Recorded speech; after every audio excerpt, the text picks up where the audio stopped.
Hey everybody, Austin back again with yet another long play video. This time it's going to be Gremlins 2 for the 8-bit Nintendo. Now, this is a game developed by Sunsoft, and it's a game that is pretty impressive for an 8-bit Nintendo game in terms of just the visual styling, the size of the character sprites, things like that. It also has a very deep, a very solid soundtrack, much like Sunsoft's other games like Batman and Journey to Silius. And yeah, it's a cool game. And it's one I don't think I've really talked about much in past videos I've done, so it's kind of fun to be able to do this long play, honestly. Another interesting fact is that this is a game that I just beat for the first time just like a month or two ago. This playthrough, unfortunately, is not the best playthrough you're going to see. Technically, I do die once, but I did this playthrough like by turning the cartridge on and then just running through it. I didn't actually practice it at all. Normally I try to practice these games a little bit before I do these long plays. So it's been about 2 months since I last played this game. And that 2 months ago was the first time I ever beat the game. So I definitely was not the best at this game on a technical level. I was still not as comfortable with it as I probably should have been to do a long play video. But I still managed to get through this game. And I do die once in the game. Technically I die once, but I come right back to life because I bought one of the Gizmo dolls in that shop there. So, Gremlins 2 is it's a linear game, but it's taken place on from a top-down perspective. You can move in all different directions, you can shoot in every direction. It is a little cumbersome, it's a little difficult to get used to it. Your attacking is a little bit rigid, your jumping is a little bit rigid. Trying to shoot diagonally without moving at the same time can be a challenge, but it's doable. So the game is, it's a cool game, but it is a little challenging to get used to. It's a little challenging to get used to some of the platforming. But many of the items that you can buy in these shops will definitely help you a lot along the way, and I'm going to stress this right from the beginning. If you want to try to play well in this game, collect all the orbs that you can that enemies drop. They're basically the currency in this game, and go to every shop that you can find. You have to go to each shop in each level if you really want to stand a good chance of surviving, unless you're just really good at not getting hit.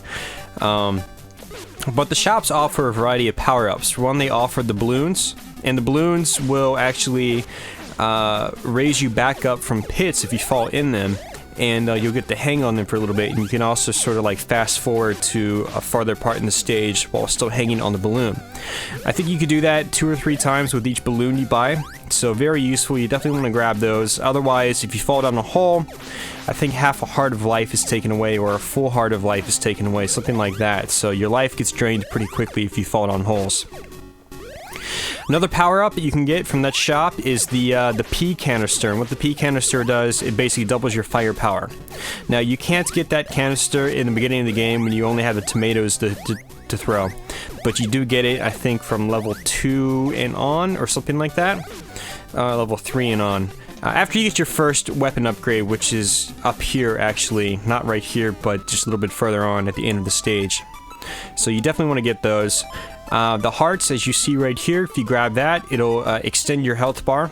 So your health bar is the hearts at the top of the screen. So now I have 4 hearts instead of just 3. I think 4 might actually be the maximum now. So the last power-up in the game is the Gizmo doll, and that's basically like an extra life. Normally when you die in this game, you go straight to the continue screen, and when you continue from the very beginning of the stage, which isn't always ideal when the stages are pretty difficult, and they will get pretty difficult towards the end of the game. But the Gizmo doll, when you buy it and you die, you start off right where you left off. The screen doesn't blank out, you just come back to life and you get all your hearts again. So, I actually do die once in the game, but because I had the Gizmo doll, I got resurrected, so to say. So you could say I did die, you could say I didn't die, it depends on how you want to look at it. I'm going to go ahead and count it as I died once, because, yeah. I lost all my hearts. I was actually kind of hoping to do a no-death run, but I should have known better because I haven't played the game in a couple months. It was actually during, I think November is when it was, I watched a review on RetroWare TV. A guy named Kevin, he does the show Retroactive, and he did a review on Gremlins 2 a few years ago. And I noticed he was able to kind of like bolt through parts of the game without a problem. And I was like, man, I can do this.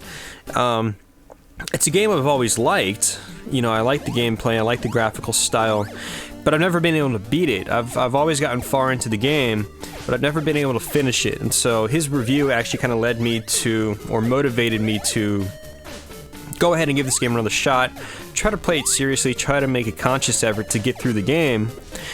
And one night I spent about an hour with the later stages in the game, and I was able to get them down pat, and I was able to finally get through them without too much trouble. And therefore I finished the game. And but since then, and it had actually been a couple months since I played it, and I did that. And so coming back to this long play coming back to the game to do this long play, I was a little rusty. But I still managed to get through this game for the most part without too much trouble. But later on in the game, I make some really stupid mistakes. I start wigging out, I start being fidgety when I'm playing, and I'm not really focusing. My focus just kind of went down the drain for some reason. And that's never good in a game like this, because in this game, later on in the game anyways, you need a lot of focus to be able to get through it. It's almost like a Ninja Gaiden in that regard. Unfortunately, this game, I don't know like the back of my hand like I know Ninja Gaiden, so I can't walk through it with my eyes closed. I have to actually pay attention and focus when I play this game. And if you decide you want to try to play this game, I'd recommend you being focused too. Otherwise, you're going to game over quite a bit, and well, that'll get old, that'll get repetitive, because if you don't have the gizmo dolls, you go back to the beginning of the stage every time you game over. So, not fun. As we know, things can get really repetitive if you have to do them over and over and over again, which is the case with this game if you don't have those gizmo dolls. First power-up I do recommend getting, though, is probably the balloon. Because if you fall down the holes, which is plenty of, you won't have as much life be taken away, and you'll be able to sort of like fast forward a little bit farther into the stage, which you'll see later on. I do that a couple times, actually. I fall down a hole, and I take advantage of the balloons. I fly past certain enemies, and actually I think I do that up here. I think I might actually fall down the hole up here somewhere, if I remember correctly. But the next power-up I highly recommend is the actual power-up capsule, where you, yep, right here. And I just fly straight up the screen and take advantage of it. So, and I get to skip this platforming part completely. You know, just take advantage of the balloons once you come back from the pit. But yeah, the next power-up I highly recommend is the actual power-up canister, because instead of doing a single shot, now my guy's doing, or Gizmo, he's doing a three-way shot, which can be very useful. Now, this one three-way shot actually, you could see it shoots straight ahead, but it also shoots directly to your left and right. So you don't even have to be facing an enemy, technically, to still be able to hit them. You could face to the right of them, but your shot will still go out and still hit them. So use that to your advantage as well if you're having trouble. You don't always have to just aim straight at them if you have this three-way shot. Now, the weapon power-ups, they do change as you get different weapons in the game. The next weapon, I believe, is the... Goddamn, what is the next weapon? I think it's the paperclip. And then after the paperclip, you get the sort of bow and arrows. You kind of, I think Gizmo kind of like makes a bow and arrow out of his paperclip and whatever else he's found. And then the last weapon in the game is you're basically shooting like flame arrows or something like that. And they explode in these round balls, which is very powerful. So you'll see that as I progress farther into the game as well.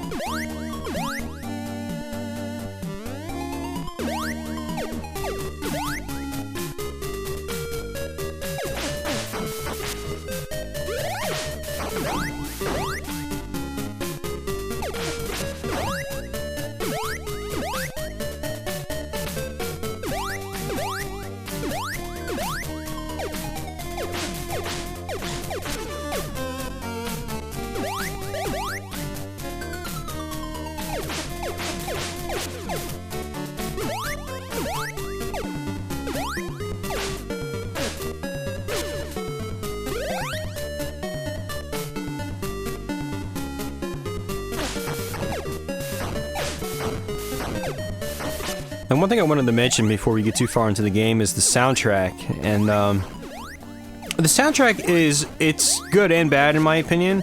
It's very beefy, just like a lot of Sunsoft titles. It's definitely one of the better sounding Nintendo games. And the first two levels have some pretty good music. I really like the tunes in the first two stages. This is technically the second stage, but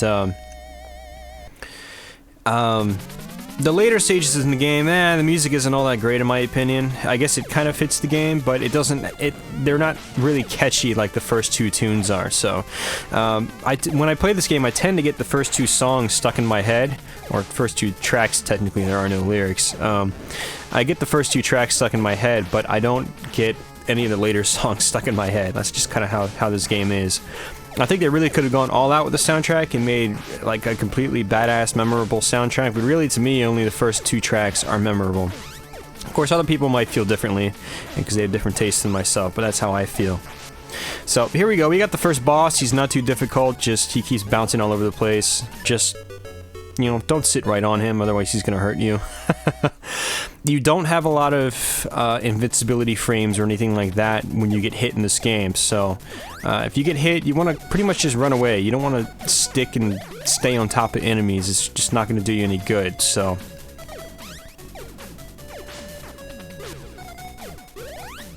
So now we've got the paper clip, and normally this only shoots once. It shoots a single paper clip, but because I already had the power-up capsule, it shoots 3.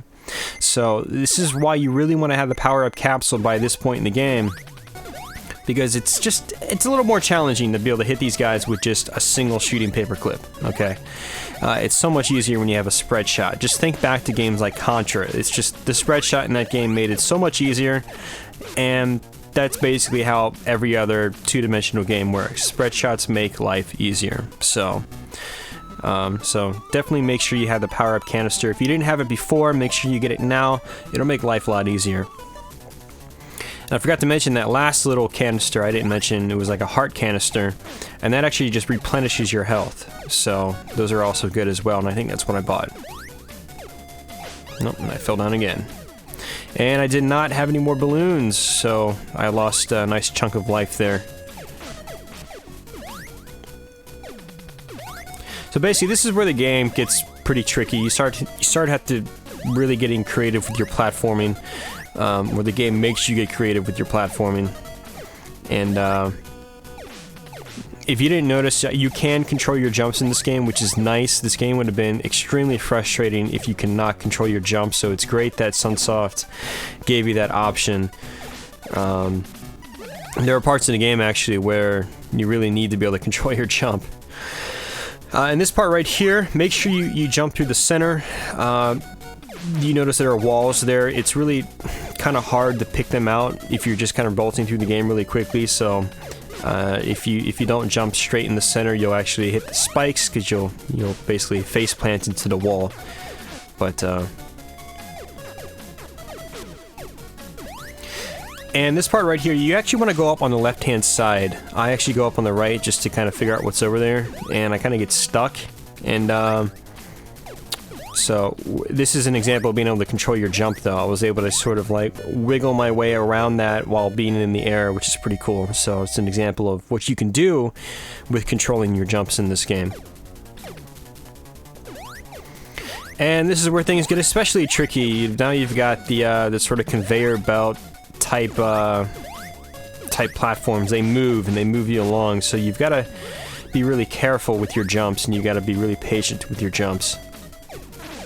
And this is fire. You don't want to touch it like I'm touching it. I don't know why I touched it, and I think I fought on the hole. Yep, I don't...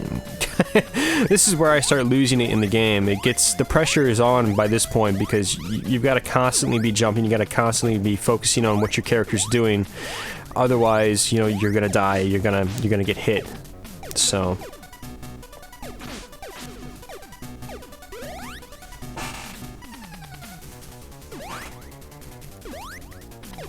It's another stupid move I did. I don't know why I did that. I could just laugh at it at least. I'm better than that. I know I'm better than that. But, you know, sometimes the pressure is on when I record the footage for these long plays. Because I think I talked about this on Nintendo Age. I was talking about recording footage. Some topic came up about recording videos and, you know, recording footage for them and recording your good runs in games. And I wrote that I have problems playing as well when I'm recording. There's just something about it. It's just there's pressure that I don't have when I'm just playing the game by myself. And I know there probably shouldn't be pressured, but I guess it's just the fact that I know other people are going to be watching this in the end. So I start wigging out, I start having problems, I start getting fidgety when I play and record this footage. Okay, now this guy right here, he actually shoots in 4 different directions, and he always shoots in the same 4 directions, so just position yourself either to the left, right, up, or down. Don't position yourself diagonally to him, otherwise you'll probably get hit by his shots. So, and now we have the arrows here. And we got another cutscene. The cutscenes to me actually feel kind of not really out of place, but there's cutscenes at parts, but then there aren't cutscenes at parts. It just seems very inconsistent to me. I think the whole cutscene thing would have done much better for this game had there been cutscenes after every single stage in the game, kind of like Ninja Gaiden. And they just feel kind of tacked on in the end, actually. Like, maybe they were rushed. I mean, they're quality for what they are. I mean, there's no text or anything, but the art is good, things like that. But it's just kind of weird. There's a cutscene here, there's a cutscene there, but there's not a cutscene here or there. There's not... You know what I mean. They should have done cutscenes, I think, on after every stage in the game, provided, you know, the system, or provided they had enough room on the cartridge to do it. All in all, too, I don't want to bash this game because I like this game. I think it's a cool game, and it was one I was always intrigued by when I was a kid, and because I saw it in Nintendo Power, and it was one of those games that had very large graphics, which was kind of unusual for 8-bit Nintendo games. And but the game is really, really short. Like, it's very short. I mean, this video is only a half hour long. That's after the cutscene. That's after the ending, which is it's a short ending as well. So I mean, I don't know. It's very short. And obviously, other Nintendo games from this time period were short as well. But there's just something about this style of game where I don't know. The game doesn't feel as big as even games like, I don't know, Batman on Nintendo, that are just, you know, side-scrolling platformers. I don't know if it's the top-down perspective that gives me that kind of perception of the game, but I kind of wish it was that they had at least an extra stage or two to this game, because it feels like it actually ends abruptly. Like it feels like it ends earlier than it should. So it is a challenge, but once you get a hold of that challenge and you just kind of grab it by the reins and, you know, you go to town with it, you basically demolish this game after practicing it a little bit. It just feels like it ended too early. So we're actually towards the end of the game already. It's we're actually pretty close to the end of the game, now that I think about it. There's one more stage after this, one more set of stages anyways, and that's basically it. So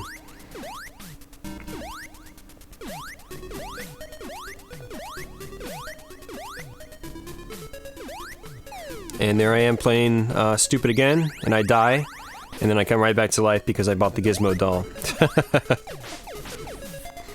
So that's why the Gizmo doll rules all in this game. You definitely want to buy that power up, otherwise your life will become, well, much more frustrating, because you have to go back to the very beginning of the stage.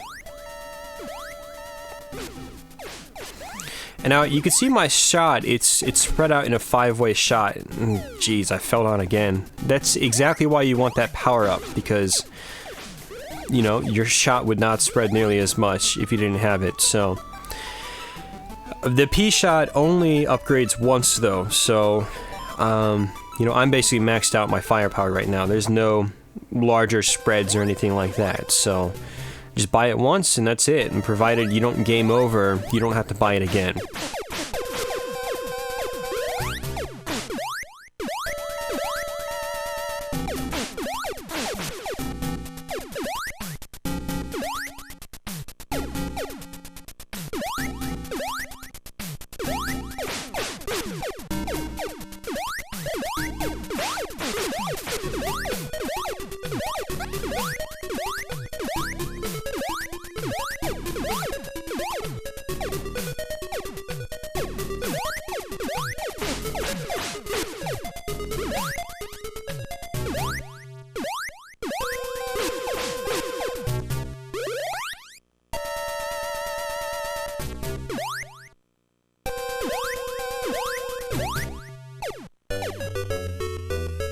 Alright, now I think we're at a boss. Yep, we are. I mean, he just kind of runs all over the place and shoots, so just keep moving. Try not to get hit by them. Try not to get hit by the spikes in the floor. These little spikes that keep bouncing up and down, they'll hurt you. So, but in reality, he's not all that difficult either. Just keep moving. So now we're at the last stage in the game. We've got the last weapon in the game as well. And if you hit enemies up close with it, there's good chances you might actually be able to hit them or kill them in one hit. So, but if you want to play safe, you can just shoot from a distance and let the fire do its thing. And take advantage of that balloon again.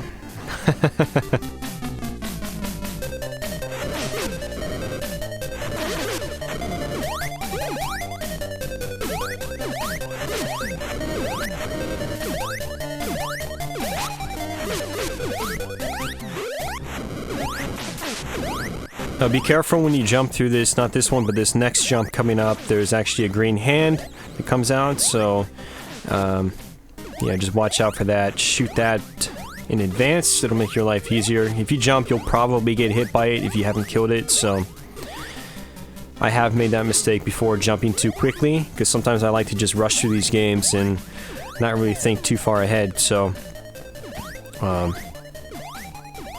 so at this point in the game, you really don't want to take needless damage if you can avoid it, because, well, when you get to the boss, well, the boss isn't really all that easy. I mean, she's not extremely difficult, but it's very hard to not get hit, I've found. So you want to have as much life as you can. And in case you get to this shop right here, you don't want to waste too much health in case, say, you got a game over and you need to buy the power-up icon instead of, you know, refreshing your health or buying a gizmo doll or something. So, of course, gizmo doll is something you always want to have regardless of your firepower level, I found. So just disregard what I just said completely. We'll pretend like that never existed. So here's some more tricky platforming. You can go to the left or you can go to the right. I prefer the right. It's quite a bit easier. Almost no point in taking that long jump. It is there if you really are feeling risky, though. I guess it's nice to have that option.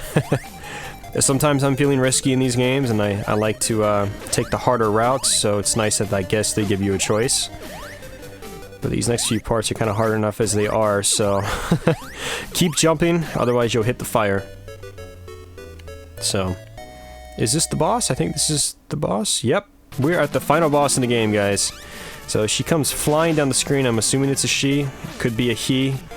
Maybe it's an it. I have no idea. But it doesn't really matter at this point. Just keep shooting them. And I have found that standing, you know, in the left-hand portions of the legs or right-hand portions of the legs is better. But it's hard to hit them and, well, hit them and not get hit because you gotta aim diagonally. And admittedly, I am being a little impatient. I was being really impatient when I was fighting this boss. I was just like, die, die, die, I don't want to have to do this again. And I just wanted to finish the game. So, but that's it. I finished the game, and now, you know, that's basically it. So, if you've never played this game before, or if you have played this game you've never seen to the end, well, now you have. This is the end of Gremlins 2, the new batch for the 8-bit Nintendo. So...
So that's it, guys. That's the long play for Gremlins 2 for the 8-bit Nintendo. I appreciate you watching.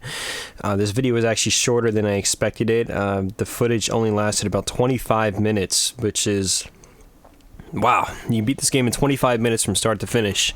I know there's other Nintendo games you can literally just rush through, like Ninja Gaiden, if you skip all the stories. But if you watch all the story in Ninja Gaiden, it should take you at least 40 or 45 minutes to complete. So, yeah. Gremlins 2, not a very long game.